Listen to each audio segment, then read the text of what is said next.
There's a reason you haven't heard from Gonzalo Lira yet with his so-called attempts at asylum in Hungary. It's because the state security services, better known as the SBU, are some of the most talented and focused law enforcement agents across the globe. And in doing so, they knew where Gonzalo Lira was. Hi, I'm George Eliason, and I'm doing this video in support of the video Scott Ritter did the other day regarding Gonzalo Lira and who he actually is, as well as Eva Bartlett's post on her Telegram. This is a very serious situation, and I understand that most people want to go into this. You lead with your heart, because what if he's innocent? What if he is in a situation that he actually says he's in? And it really is an important consideration. Now, this is also something that could actually divide the alternative media community in a big way, in very, very distinct parts, and that shouldn't happen. The facts are what matter.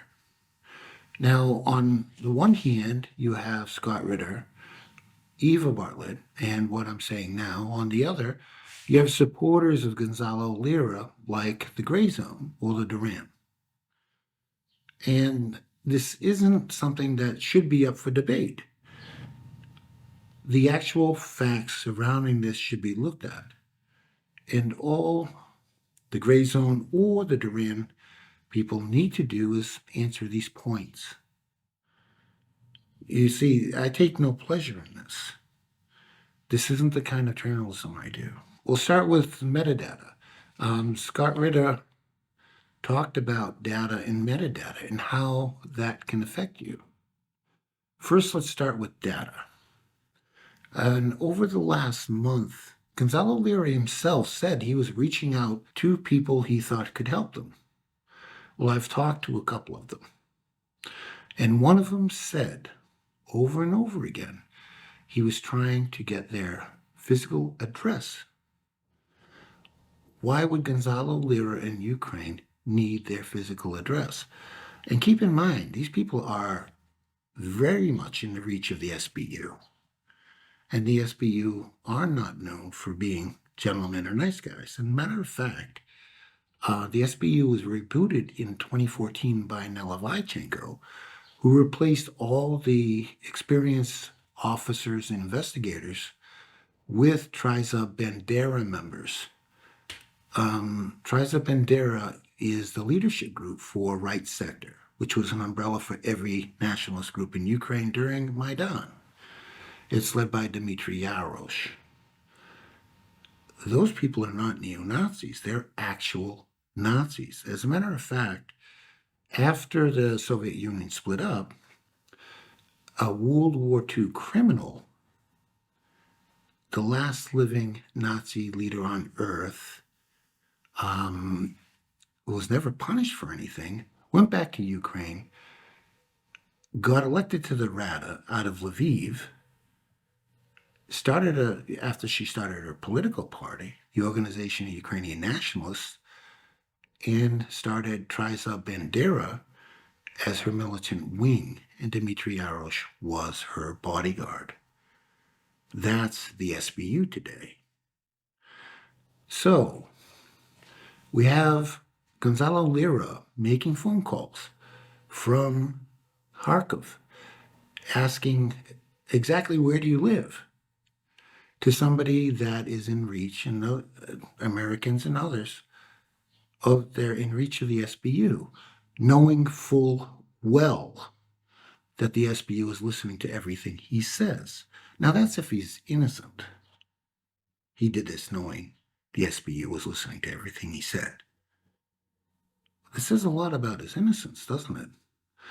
After the last phone call to one particular person, after they hung up, within seconds, they got a phone call from the United States. They didn't answer it. What they did was they contacted someone else in the U.S. to try to trace the number. The number came up untraceable. The call was made from a burner phone, someone that didn't want to be identified, but somehow or other must have been hooked up with Gonzalo Lira. It was directly afterwards. It happened the one time, it never happened again. So if we're talking about Gonzalo Lira as an innocent journalist, as someone who's trying to push freedom of speech and give good reports, this says quite the opposite, as a matter of fact. Now, Scott Ritter gave a lot of information about what happens with metadata. That every time you comment, they can trace where you are. They can trace who you are. And you might say, well, that's online, so what? Well, that's what they said in 2016, 2017, 2018, when everybody was being deplatformed. Do you remember that? This is exactly how they did it. Now, in 2015, I did a lot of investigative pieces on the actual people working with Ukraine. And the man that actually taught them this was a guy named Andrew Aaron Wiesberg. Now, if you look at the images by me, back in the 2000s, he started teaching the FBI and Department of Homeland Security geolocation by IP. Now, his acolytes back then are the department heads and leaders in those agencies today. He also taught NATO. He went across the board with these agencies.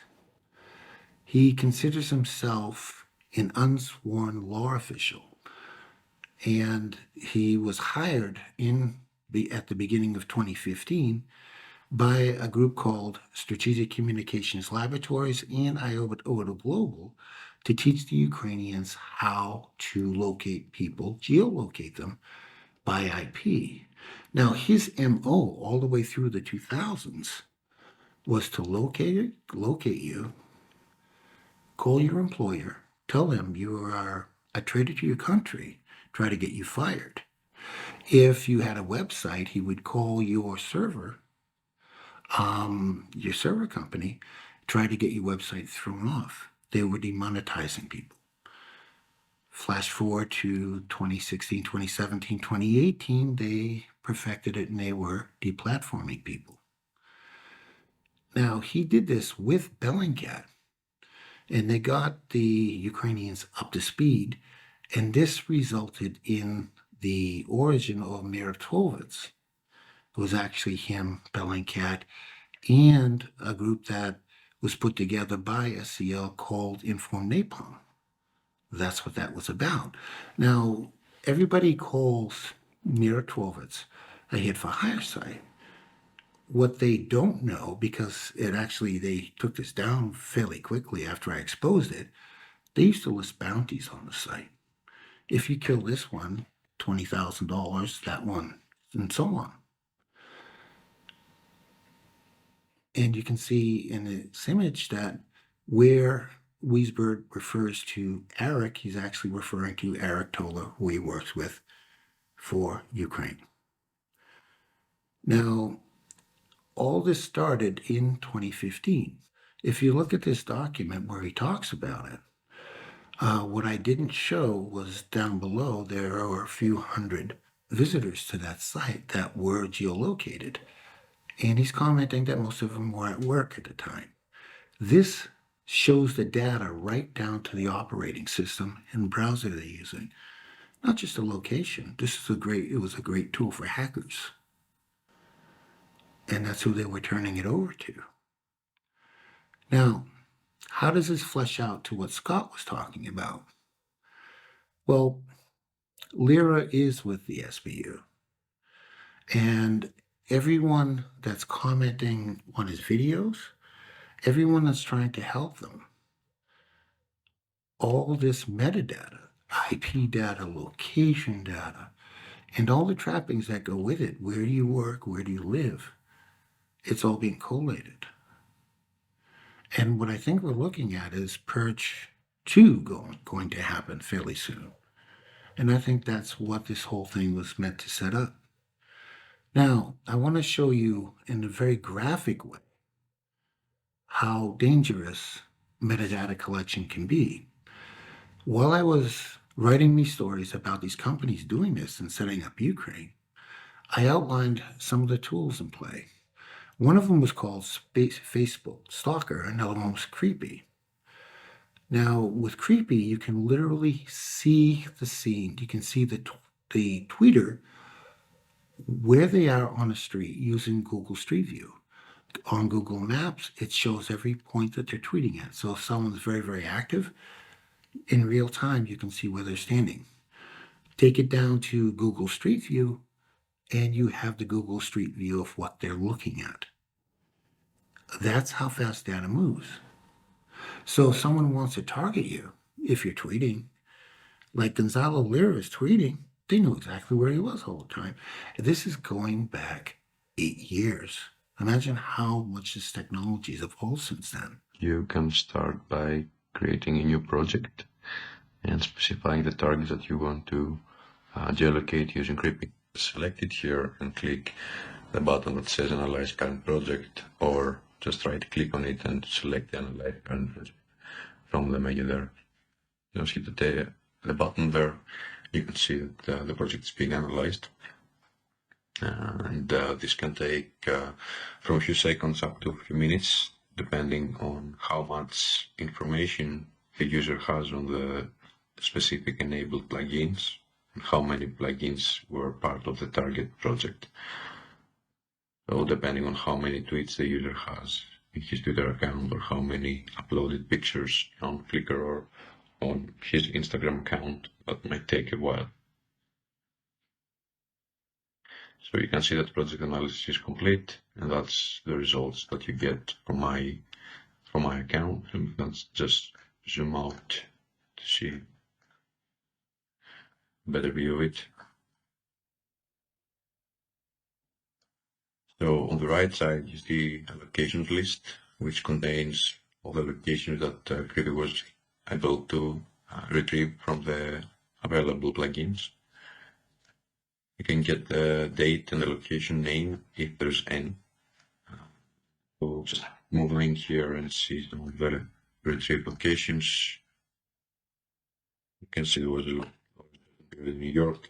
By clicking on each of the markers, you get a pop-up window that says it was retrieved from Instagram, the caption of the image, the link to the original image if you want to check it on Instagram, and the timestamp. Double-clicking on the location. In the location list, you can also zoom in on the map of that specific location. That's you can zoom in here. Zoom on the place in the map that the target was found at that specific date and time.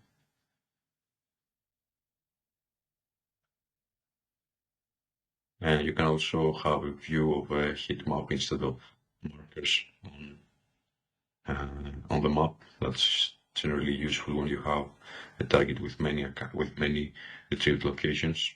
You can see you're gonna get a quick view of where the user normally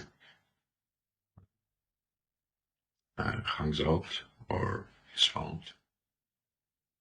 You can filter location by date. You set the start date and the end date.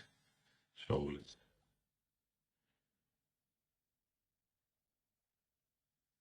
filter them based on date from September the 9th, 2013 to December 15th, 2013. Click OK. Get the location list gets refreshed, and you only get those locations that were found in the specified date range.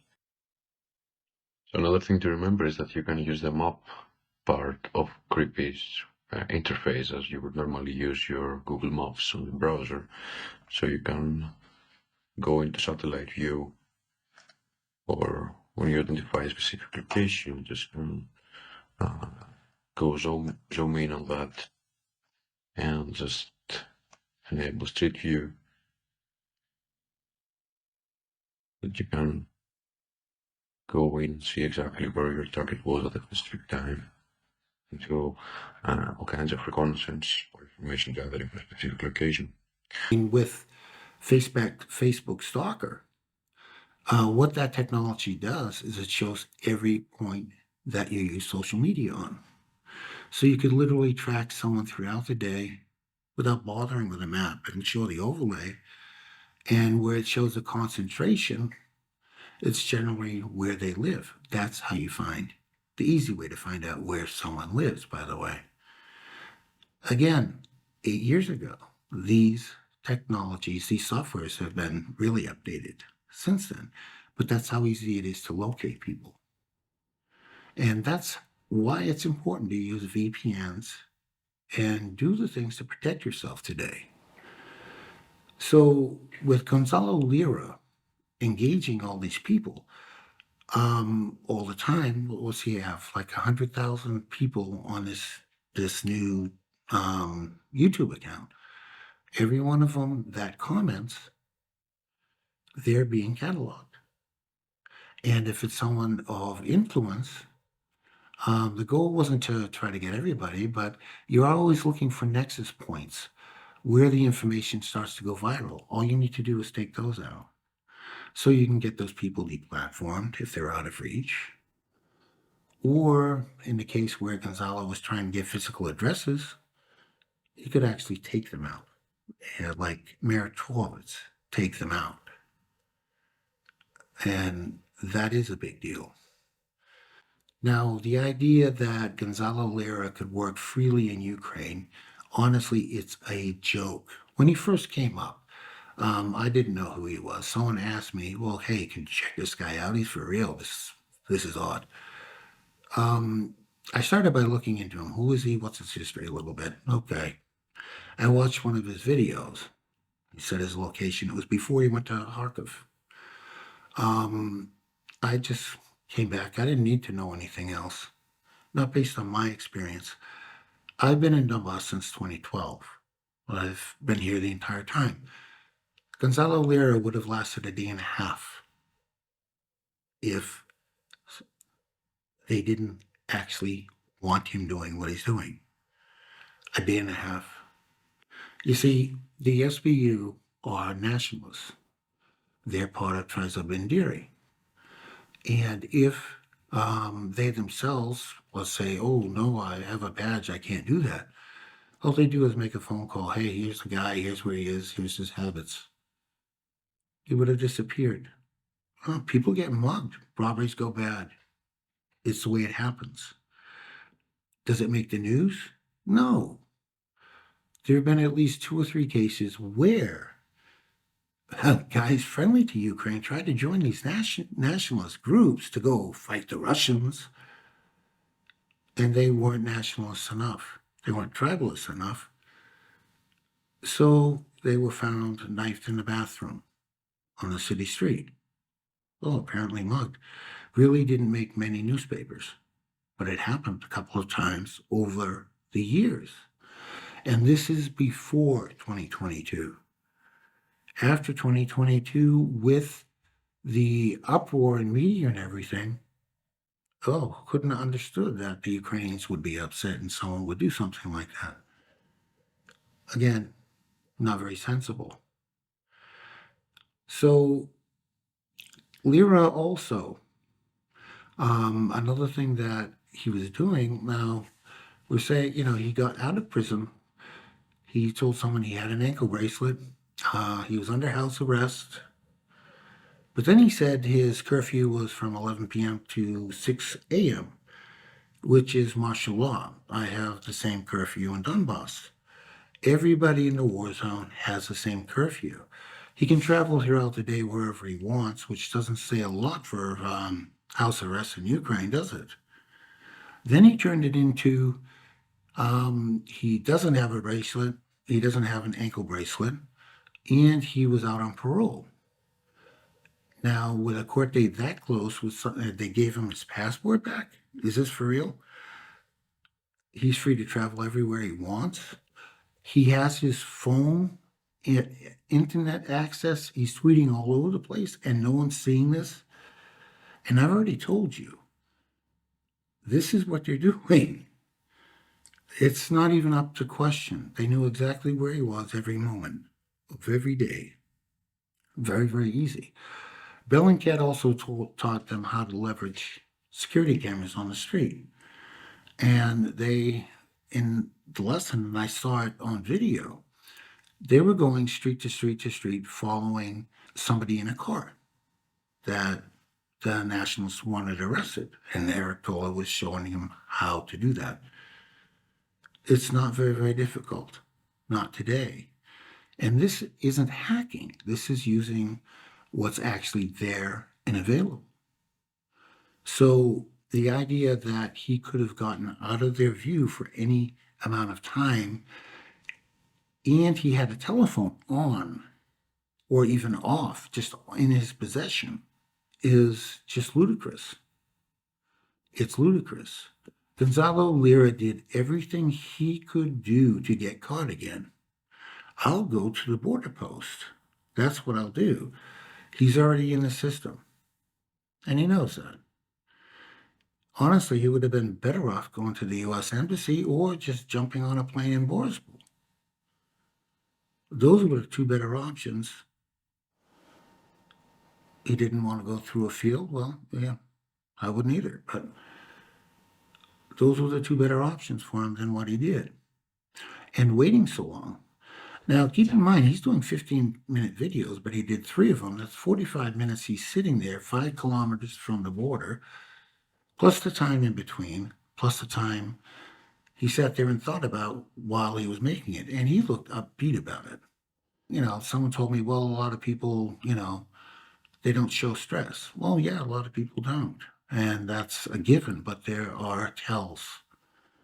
And he was hitting all the markers for somebody that was doing something completely different than what he was doing.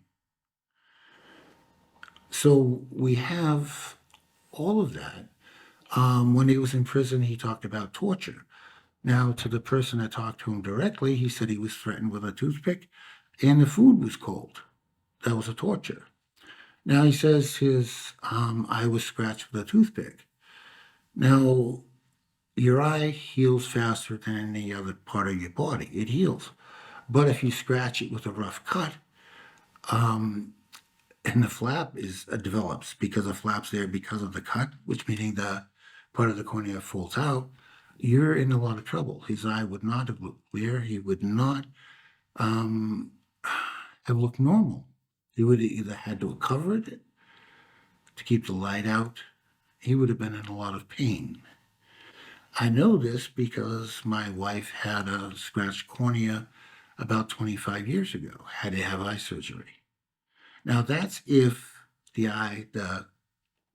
outside layer on the cornea folds over. Maybe he's lucky and that jagged edge healed itself somehow, mended back together. I don't know. But that's, it's just another thing that's very, very odd. It wasn't the SBU or the Ukrainian government that ordered, that tortured him. And here's another part that's just very weird. If you wanted to torture someone but not leave any marks, would you leave it to a street hoodlum? Absolutely not. It just doesn't work that way. You could watch a comedy. It's the stuff of comedies, actually. Now, I want to get into the most telling part. And, everything, where the buck stops is where everything else stops. In 2014, when everything started kicking off, I was basically the first person writing about this stuff in the West.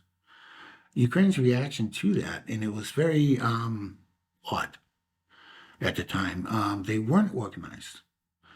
What they did, though, was steal my bank account right away. That happened. And what happened next, little chilling. A bank I'd never done business with, which was a Kolomoisky bank, called my wife and asked if I had what my diplomatic status was. A bank I'd never done business with has my wife's number and knows that I'm connected to that. Now, one, that shows you the availability of metadata.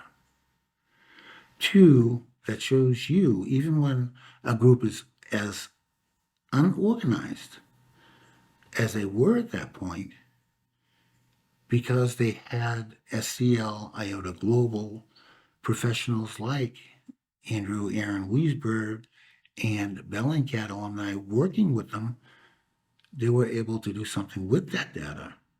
They took my money.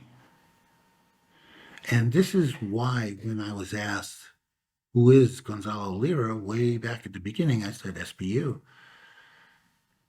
Gonzalo Lira would not be allowed to have a bank account in Ukraine. The money would be frozen and taken. Gonzalo Lira could not use Western Union in Ukraine because it's tied into the banks. You could not use PayPal or any other means of transferring money. Because what happened to me, I got letters saying we can't do business with you anymore, would have happened to him right away. Gonzalo Lira would not have $100,000 in the bank to steal and $9,000 on him unless he was getting it across the border, which wasn't happening. So where was the money? Where was he getting it? How was he getting it? Because you see, the money tells the story. Gonzalo Lira, the idea that he could have access to funds coming in, says they were allowing it to happen. They wanted it to happen. Ultimately, what this means is it's a big, elaborate trap. It's a trap to get your metadata. It's a trap to bring journalists and platforms that you trust into this. And it may end up resulting in FBI investigations over nothing. And we've seen tons of those so far, haven't we, over the past years? FBI investigates and convicts nothing, but it happens anyway. This is very, very serious stuff, and this is why I'm speaking out right now. And like I said, I take no pleasure in this, but I challenge anybody to refute any point I've made. And as far as Gonzalo Lira goes, it's not what I've said about him that means squat. It's what he's done and said. It's what he's made very clear. It doesn't just make him suspect. It paints him clearly for what he is. What happens next is anybody's guess. They may hold him for a while. Okay. They may be done with him, which is very dangerous for him. But see, the thing is, I didn't care until Gonzalo Lira became openly dangerous to you.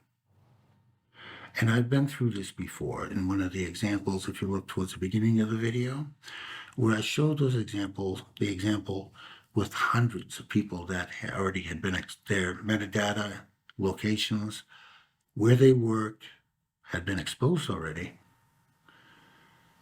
The site that they did it to didn't care about their people. They were worried about their reputation.